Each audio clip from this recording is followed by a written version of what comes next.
Good morning, welcome to our intellectual quality और learning platform. तो हम अपने डेली करंट अफेयर सीरीज की ओर आगे बढ़ते हैं। उससे पहले कुछ मोटिवेशनल कोट्स के बारे में जानेंगे।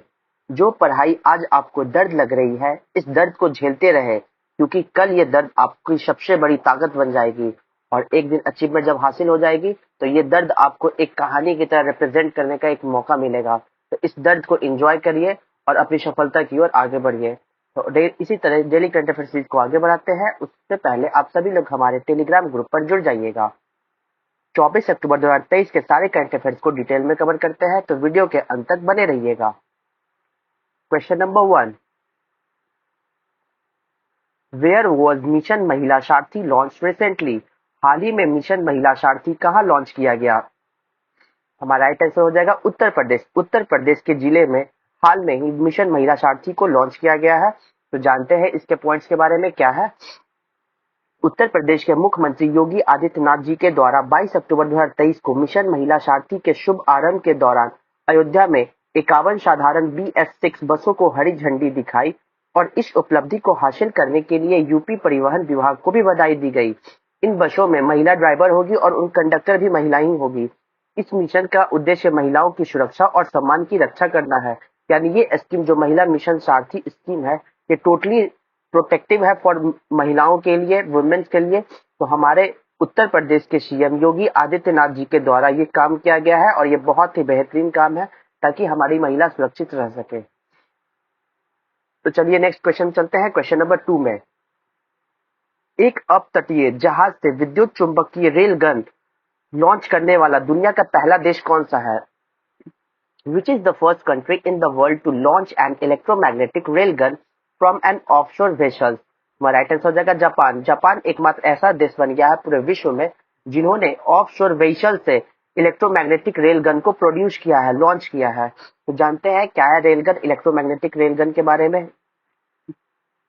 जापानी समुद्री बल ने एक अपतटीय मंच से माध्यम कैलिबर समुद्री विद्युत चुंबकीय रेलगन का सफलतापूर्वक परीक्षण किया है, जिसने खुद को समुद्री रेलगन प्रौद्योगिकी में अग्रणी के रूप में स्थापित किया है। इसकी जो शुरुआत हुई थी 1990 में जापान में एजेंसी के ground system research centre GSRC द्वारा एक छोटी 16 मिलीमीटर रेलगन परियोजना की शुरुआत की गई थी। इसके साथ साल 2016 में एजेंसी ने एंटी एयर और एंटी मिसाइल क्षमताओं वाला एक प्रोटोटाइप बनाने का भी प्रयास शुरू किया था।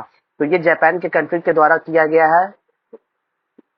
ऑफशोर वेसल से इलेक्ट्रोमैग्नेटिक गन को लॉन्च किया गया है, रेल गन को।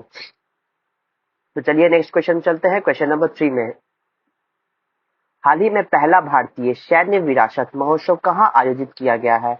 Where was the first Indian military heritage festival organise recently? तुम्हारा राइट आंसर हो जाएगा न्यू दिल्ली। न्यू दिल्ली में भी हाल में ही first Indian military heritage festival को ऑर्गेनाइज किया गया है। तो जानते हैं इसके पॉइंट्स के बारे में। रक्षा मंत्री राजनाथ सिंह के द्वारा नई दिल्ली में पहले भारतीय सैन्य विरासत महोत्सव का शुभ आरंभ किया। इस 2 दिवसीय कार्यक्रम का उद्देश्य संवाद, कला, नृत्य, नाटक, कहानी कहने और प्रदर्शनी के माध्यम से भारत की समृद्ध सैन्य संस्कृति और विरासत की ओर ध्यान को आकर्षित करना है। इस दौरान इस सुरक्षा रणनीति और अंतर्राष्ट्रीय संबंधों के संदर्भ में भारत और दुनिया से जुड़े समसामयिक मुद्दों पर चर्चा भी की जाएगी। यानी ये इवेंट मोस्टली हमारे इंडियन मिलिट्री हेरिटेज के लिए है। इससे जुड़ी सारी चीजें को इसमें डिस्कस किया जाएगा और इसको स्ट्रॉन्ग बनाया जाएगा। तो कहाँ आयोजित हो रहा है, ये पॉइंट को आप याद रखिएगा, नई दिल्ली में। तो चलिए नेक्स्ट क्वेश्चन चलते हैं। क्वेश्चन नंबर 4 में, हाल ही में चर्चित श्रद्धांजलि फ्लाईओवर का उद्घाटन कहाँ किया गया है? तुम्हारा राइट आंसर जाएगा असम। असम में अभी हाल में ही श्रद्धांजलि फ्लाईओवर को उद्घाटन किया गया है। तो देखिए यहाँ पे आपको जू रोड फ्लाईओवर नजर आ रहा होगा, ये असम में है। तो जानते हैं इसके पॉइंट्स के बारे में क्या है। असम के मुख्यमंत्री हेमंत बिश्व शर्मा ने गुवाहाटी में नवनिर्मित श्रद्धांजलि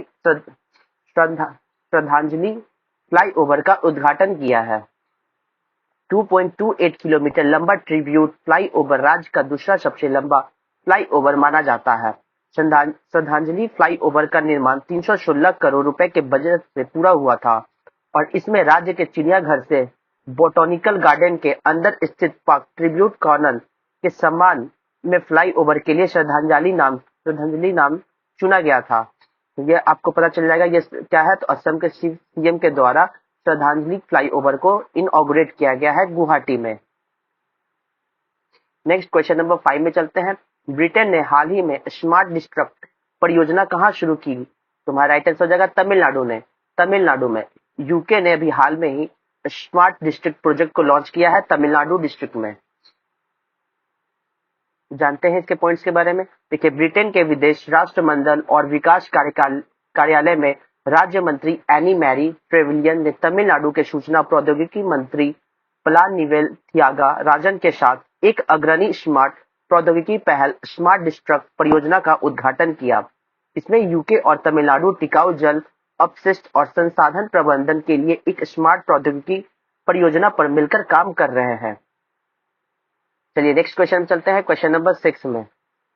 हाल ही में भारत में ऑनलाइन वित्तीय धोखाधड़ी के खिलाफ डीजी कवच कार्यक्रम किसने लॉन्च किया? तो राइट आंसर गूगल के द्वारा अभी हाल में ही डीजी कवच प्रोग्राम को लॉन्च किया गया against online financial fraud in India. तो चलिए जानते हैं डीजी कवच प्रोग्राम क्या है। देखिए, टेक दिग्गज गूगल ने भारत में ऑनलाइन वित्तीय धोखाधड़ी की बढ़ती चिंता को दूर करने के लिए डीजी कवच प्रोग्राम को लॉन्च किया है। अपने नए कार्यक्रम डीजी कवच के माध्यम से गूगल का लक्ष्य घोटालेबाजों द्वारा अपनाई गई रणनीतियों को समझकर और जवाबी उपायों को लागू करके इन धोखाधड़ी गतिविधियों का मुकाबला करना है। गूगल का डीजी कवच कार्यक्रम भारतीय इंटरनेट उपयोगकर्ताओं के लिए अधिक सुरक्षित डिजिटल वातावरण बनाने के प्रति कंपनी के समर्पण को दर्शाती है। तो आपको ये पॉइंट्स याद रखना होगा कि डीजी कवच किसके द्वारा लॉन्च किया गया है? तो गूगल के द्वारा। किस लिए इसको लॉन्च किया गया है? ताकि इसमें जितने भी फ्रॉड हो रहे हैं तो उन सभी को रोका जा सके। तो चलिए नेक्स्ट क्वेश्चन चलते हैं, क्वेश्चन नंबर 7 में। हाल ही में अरब सागर में आए चक्रवात तेज का नाम किसने रखा है? तो हमारा राइट आंसर हो जाएगा इंडिया ने। अभी हाल में ही इंडिया ने साइक्लोन तेज का नाम रखा गया है जो अरेबियन सी की तरफ से आया है। तो जानते हैं इसके बारे में कि ये कहाँ पे आखिर एग्जैक्ट आया है।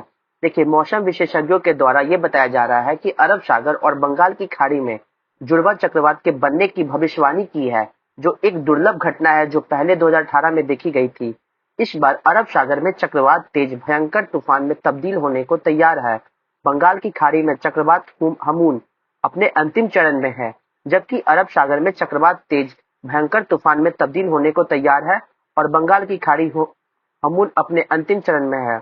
ये देखिए, ये 2 बार रिपीट हो गया ये पॉइंट। भारत मौसम विज्ञान विभाग आईएमडी के अनुसार यह अंततः ओमान के दक्षिणी तट और निकटवर्ती यमन की ओर बढ़ेगा। तो आपको बस यही पॉइंट याद रखना होगा कि साइक्लोन तेज किसके द्वारा दिया गया? तो हमारा इंडिया कंट्री के द्वारा इसे दिया गया है।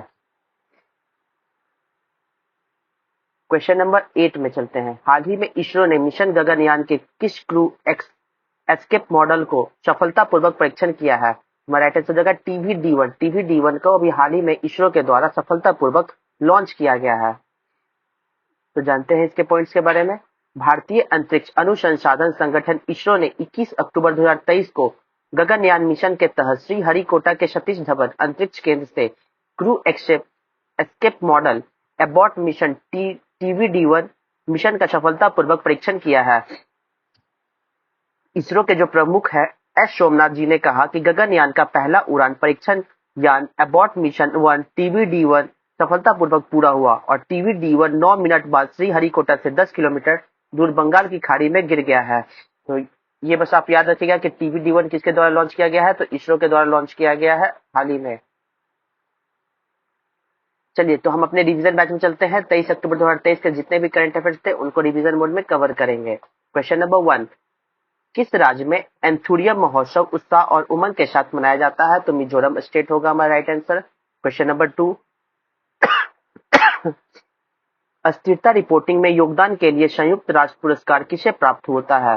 तो ICAI के द्वारा इसे प्राप्त होता है। क्वेश्चन नंबर 3, हाल ही में भारतीय सेना ने किस देश में आयोजित कैम्ब्रियन पेट्रोल सैन्य अभ्यास 2023 में स्वर्ण पदक जीता है? तो यूके में। क्वेश्चन नंबर 4, हाल ही में चर्चित अभियान चक्र 2 किससे संबंधित है? तो CBI से यह संबंधित है। क्वेश्चन नंबर 5, केंद्र सरकार ने कहा 13 गीगावाट ग्रीन एनर्जी कॉरिडोर परियोजना चरण 2 को मंजूरी दे दी है? तो ये कहाँ पे दी गई है? तो लद्दाख में। क्वेश्चन नंबर 6, अंतिम अनुमान के अनुसार वर्ष 2022-23 में भारत में कुल खाद्यान्न उत्पादन कितना है?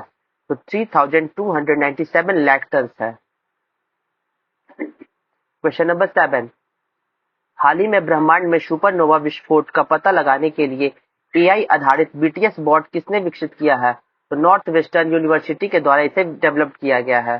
क्वेश्चन नंबर 8, हाल ही में पॉली नामक क्वांटम इंजन किसने विकसित किया है? तो हमारा राइट आंसर है जर्मनी। जर्मनी के द्वारा पॉली नामक एक क्वांटम इंजन को डेवलप किया गया है। तो चलिए क्वेश्चन ऑफ द डे में चलते हैं। तो आज का क्वेश्चन क्या है? इंटरपोल मीन्स, इंटरपोल्स का मतलब क्या है? आपको फॉर्मूला इसके फुल फॉर्म को डिफाइन करना होगा।